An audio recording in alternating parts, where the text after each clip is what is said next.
everybody, Jamie from TableTopVibes here. How you doing? Hope all is well. I love themed games, especially pirate and historically accurate games. If I get a chance to find one or discover one that's out in the world right now, I'm all about looking into it and researching it. Let's talk about this one. Pax Hispanica. Pax Hispanica is published by On Games and designed by the great Phil Eklund. Pax Hispanica takes you back to the late 1500s during the Spanish Main. In this game, you get to choose your destiny. Do you want to be a missionary? Do you want to be a colonist? Do you want to be a supporter of the crown? Or do you want to be a swashbuckling pirate? In this game, you get to decide and try to achieve your way to victory with it. So let's talk about this game. First and foremost, there's a bunch of Pax games out there. Pax Illuminaten, Pax Viking, Pax Renaissance. I have yet to play those games yet. This will be my first Pax, and, spoiler alert, I enjoyed it a lot. And let me just come out right away and just say this. The amount of history and accuracy in this game is off the charts. One of the guys that I play at the table with, he is a big AP Euro history guy, and with the cards and the footnotes in the instruction manual, he was blown away. He said, this is not something I would expect to see in a board game. Every new card, we'd almost have to pause so he could go, oh yeah, this one here. And then he'd tell us a story. So the game took a little longer our first time because he was so excited about how much thought and research went into all the cards and the footnotes. Anyway, the board is an old-timey looking board of the Caribbean, and I love the way it looks. It's got that vibe, that old vintage look. And on the very bottom is basically the years tracker. And you'll have a parrot on the far left and a white dove on the far right. The parrot is your tracker. For each section of a round, you move the parrot. Once the parrot gets to the dove, the game's going to stop, and then we'll talk about winning conditions later, but you could win before the parrot meets the dove. So that is the main map board along with the years board. The other board we're going to talk about is almost like a tableau. This part of the board is where you're going to help decide what are you going to be in this world of the late 1500s and 1600s. Like I mentioned, you could be a missionary, colonist, king. On this board, everybody starts at their colored square. During the game, depending on the cards you get, and depending on some of the actions you do on the cards, you're going to move up, down, left, or right. You'll notice there are 4 unique paths going in those directions. At the very top is going to be the colonist. To the right is going to be the missionary. Down toward the bottom is going to be supporting the royalist. And then to the left is the swashbuckler. You'll see 4 stacks of cards out surrounding this board, and these all favor these actions for the professions. So where you start off, it's called callow. Callow meaning you're sort of jobless, you're not sure what you're going to do with life, going about your business, but not having a trade. When you play the game, you'll pick up cards that will move your figure in certain directions. You want to make sure you stay on the paths or within the circle, because on the outside of the circles there is midlife crises, or there's going to be mutinies. So you really want to watch where you're going. But we'll talk about that stuff in a little bit. Let's talk about how the game plays. Every round consists of 4 sections. The first section is going to be the goods section. The goods section, basically you're going to figure out who's going first, second, third, player order, if you will. Then you're also going to make sure that the colonies have supportive employment. So, and in this game, they're establishing the indigenous to help work in the colonies. If the colonies can't find workers or help, they will die off. So if you establish a colony and there's no one around you that you can get in there to help work, your colony will go away. If your colony does have workers, it can produce goods. And at the start of every year, you'll see there's 2 little symbols that will dictate where the goods are going to go for this round. Every round, there's going to be 2 goods that come out. Once that's done, then we're going to go into auction. You're going to have those cards that are out there surrounding the tableau, if you will. There'll be 4 of them that are face up. On the auction, you can either bid on the card that's face up. Everybody can look at it and take a look. Ooh, I like this. I don't like that. Or you can do a blind bid. Basically, you're going to go to one pile, grab a card from the top one, keep it face down, and then see who wants to bid on those cards. When you are the auctioneer, if you win the auction, your money is going to go into the bank. If you lose the auction, though, you get the money from whoever won. So if I bid 2 and somebody else bid 3, I will get those 3, and now I'm at 5 in the bank. So I can come back later on somebody else's turn and throw in some extra cash to get a card. Once auction's done, then it's play cards. You are going to be allowed to play all your cards you want. However, the actions is basically limited to your sway. Sway is basically how many colonies you have out. So if you have more colonies out, you'll be able to do more actions on the card. The cards themselves will have a whole bunch of icons on the left side, and they'll also have a very unique icon in the top right corner, which is known as the nudge symbol. This game is very heavy in iconography. So it does come with a great Rosetta Stone.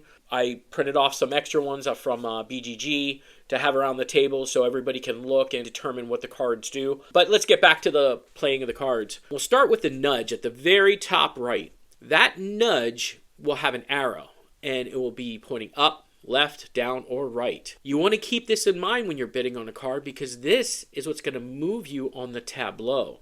So if you're trying to go down toward the royalty section, you want to make sure your nudge is pointing down. If it's pointing up, you're going in the opposite direction that you're really trying to achieve. So when you're bidding on a card, you first want to make sure that nudge is going to work for you. You also want to make sure that nudge doesn't throw you off the main table into a midlife crisis or into mutiny. So step 1, check the nudge. Step 2, on the left side of the card are going to be a whole bunch of icons. And those icons are going to give you certain powers. I know the black disc one allows you to put a colony out. You can put a church out with the Bible, teach the indigenous how to read, and they become citizens. And that's with like a book icon. There are ship cards that are out there with ships. You're allowed 3 ships. You have your conquistadors, you have your privateers, plunders, and smugglers. The plunder and smugglers are basically sort of like pirates. Plunders attack everything and keep everything for yourself. The smuggler has to pay something to take treasures out, 1 coin I believe it is. The conquistador and the privateer are allowed to grab treasure basically anywhere Spain is or from their own current country. And the downside with them is you do have to turn it into the king. So what you're auctioning off are known as market cards. The very top one is going to be the colony cards. A lot of colonies popping out of there. The missionary, if you're going to work on setting up missions or vistas, they call them in here. The far left is going to be ships, and then on the very bottom is the royalty one. And this is where we get what's known as peerages. Peerages are sort of titles, if you will. A lot of the goals to establish endgame wins, victory conditions, is to get a peerage. A peerage is a title, if you will. The one game I played, I was a governor, and it gave me some special rules. Once I became governor, I could do some extra powers, and it becomes a new law or a new rule that's in the game as long as I have that peerage. With peerages, it does require you to have a certain requirement. So one peerage, if I recall, you had to have a certain amount of colonies out, and then you could get that peerage. If you don't have it, you still could play the card for the actions on the side, but that peerage is going to waste. The other set of cards that are in the play cards round, if you will, is known as haven cards. Haven cards are really unique. They're fun. They depict a location on the board. And you'll notice on the board there's going to be different titles for each sea section. The haven cards can be used during the sea phase, which I'll cover that in a bit. But there's also icons on certain haven cards. So the first icon I'll mention is there is the sword. It has 2 swords on it, cross swords. This allows you to swap with somebody on the tableau. So if somebody's right at the base of an area that you want to get to, you can lay the sword fight card and you can manipulate that tableau, swapping places with that person. The other icon is a heart icon, and on there it allows you to move to any callow space. Those callow spaces they're basically a black square with a little bit of shading of color in them. Those are basically the starting spots, if you will. You're allowed to move to any of those callow spots with the heart one. And then the fun and unique one that all my colleagues enjoyed is the wedding bands. The wedding bands allows you to go right onto a professional track. So that gets you like 2 away from endgame of moving. The downside is once you get on a professional track, you want to make sure you keep going in the direction of the end, because if you go up or down, it's going to throw you into midlife crisis or mutiny. So picking up cards becomes very tricky to get toward the very end of those tracks. And that's playing cards, and that's the third section of a round. The last section of a round is sailing. If you have a ship, your ship will come out and you can pick up, remember those 2 goods that were put out in the very beginning of the goods year? You can go out and pick them up. If you're a conquistador or a privateer, yeah, you can grab them from Spain. Or if you're England, I was England one time and my buddy wanted the goods.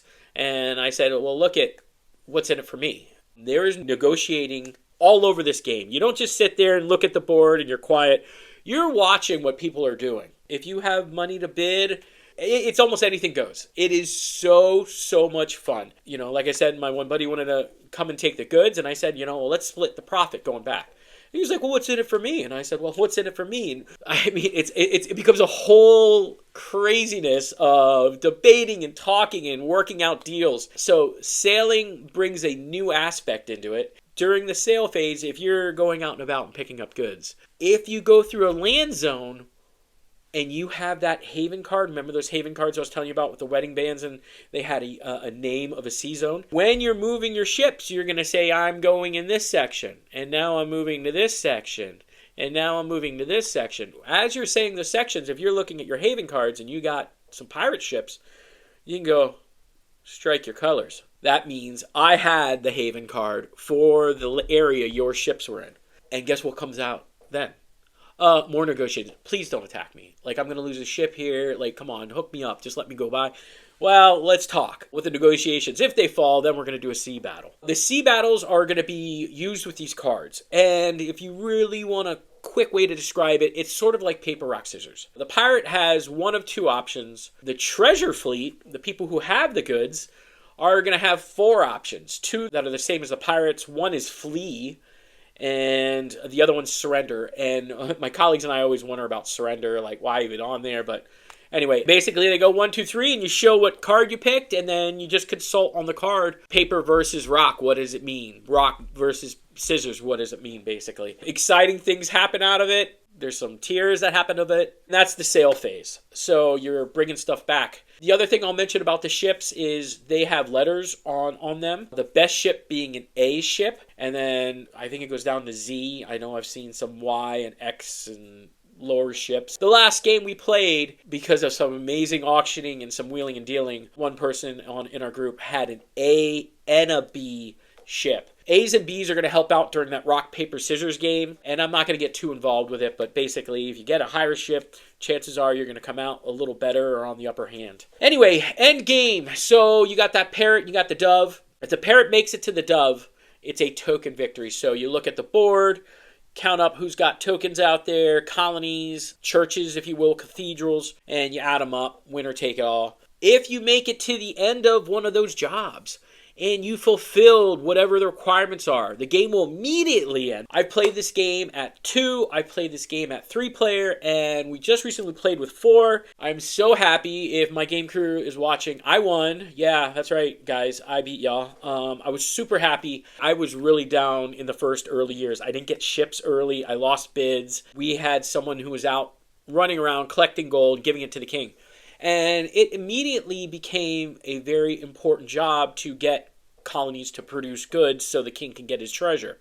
And one individual was leading the way. And obviously was the person who had all these ships. Well, as the table we're all talking, we're like, well, we can't let this guy just take this victory and run. I wound up going the missionary route. And I played it where, hey, we got to stop them from getting the indigenous in the colonies to make goods. Let's free the people and never take any, indigenous into the colonies. It worked in my favor because in the missionary, you never want anybody of the indigenous working in these colonies. You want to keep them at their home. And through my sneaky, sly negotiations, I came around and was putting out churches and vistas, and yeah, it worked out in my favor, and I was so happy. But anyway, the game is really well put together. There is a learning curve. I'm not gonna sugarcoat it. Once you get it down, though, it's smooth and by the numbers. We really want to try to get it at a 5. The game can play, believe it or not, there is a solo mode with the game. I have not played it yet. There is a solo variant on here. It comes with the game. Non-solo mode, it can play up to 5 players. 2-player was okay, was fine. Auctioning doesn't seem all that fun with 2. 3 was good, and then 4, the last one we played, 4, everybody was like, wow, what a game. One of my colleagues that I play with, he's not very aggressive. He doesn't like attacking and aggression. He's more area control, and he did phenomenal at it. Instead of, hey, I'm not going to attack your colony, but you mind giving me a coin to not attack your colony? The persuasion, he just loved the aspect. And the one thing I will say is anything that's agreed upon is never binding. So he had extra ships in his hand. I had none. And I said, what'll it cost to get a ship out of your hand? And we negotiated. And I said, all right, I'll take it. I gave him his money. He gave me a card, and it wasn't even a ship. And I was so duped. The whole table laughed, but nothing's binding in the game. And we laughed about it later. And it came back to bite him in the end because I wound up doing something back to him. So Pax Hispana, check it out. It was a super good time. And hopefully I'll catch you on the next one, guys. Take care.